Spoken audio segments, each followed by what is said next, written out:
بسم الله الرحمن الرحيم अल्लाह ताला जे नाले सां शुरू करियां थो जेको निहायत महिरबान बाजारो आहे। والفجر وليال عشر والشفع والوتر والليل إذا يسر هل في ذلك قسم لذي حجر कसम आहे फजर जो, कसम आहे 10 रातिनि जो, कसम आहे 21 जो, कसम आहे रात जो जॾहिं उहा वञे थी।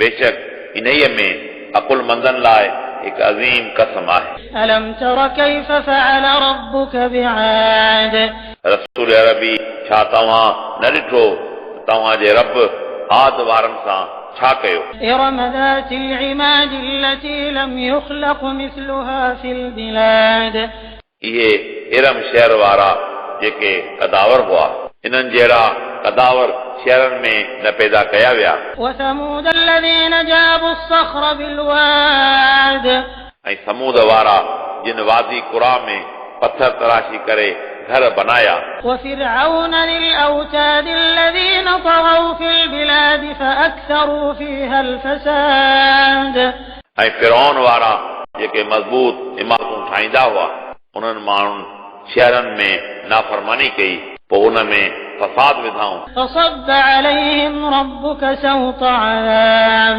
पोइ तव्हांजे रब उन्हनि ते सख़्त अज़ाब वारो चहबुक मोकिलियो।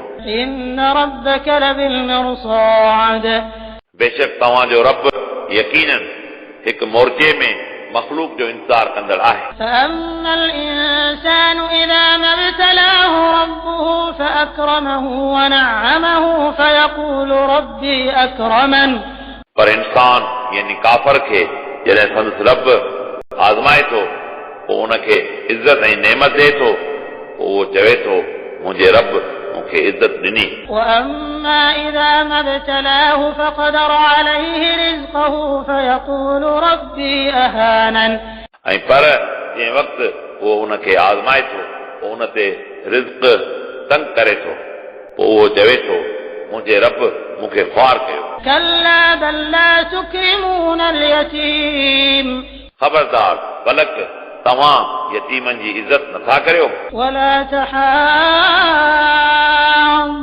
على طعام المسكين ऐं न तव्हां पाण में हिक ॿिए खे मिस्कीननि जे खाराइण जो शौक़ ॾियारियो था। وتأكلون التراث أكلا لما وتحبون المال حبا جما ऐं तव्हां नाहक वरिसे जी मिल्कियत खे हड़प करियो था, ऐं तव्हां माल खे जमा करण जी बेहद मोहबत रखो था। كلا إذا دكت الأرض دكا دكا ख़बरदार जंहिं वक़्तु ज़मीन ते ज़िलज़िलनि खां पोइ ज़िलज़िला ईंदा। وجاء ربك والملك صفا صفا ऐं तव्हांजे रब जो हुकुम पहुचंदो ऐं मलाइक सिफ़ूं ॿधी बीहंदा।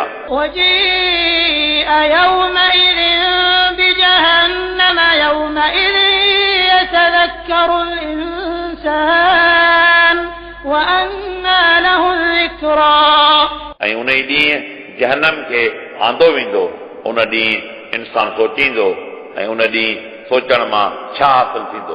يقول يا ليتني قدمت لحياتي उहो चवंदो हाय अफ़सोस पंहिंजी हयातीअ में को नेक अमल करियां हा। فيومئذ لا يعذب عذابه أحد ولا يوثق وثاقه أحد पोइ उन ॾींहुं अलाह ताला खां वधीक को बि उन ते अज़ाब न करे सघंदो ऐं अलाह खां वधीक उन ते को बि पकड़ न करे सघंदो। يا أيتها النفس المطمئنة हे नफ़्स मुतमइन, ارجعي إلى ربك راضية مرضية तूं पंहिंजे रब ॾांहुं मोट उन हाल में जो तूं उन खां राज़ी ऐं उहो तोखां राज़ी हुजे। فادخلي في عبادي وادخلي جنتي पोइ तूं मुंहिंजे ख़ासि माननि में दाख़िल थी ऐं तूं मुंहिंजी जन्नत में दाख़िल थी।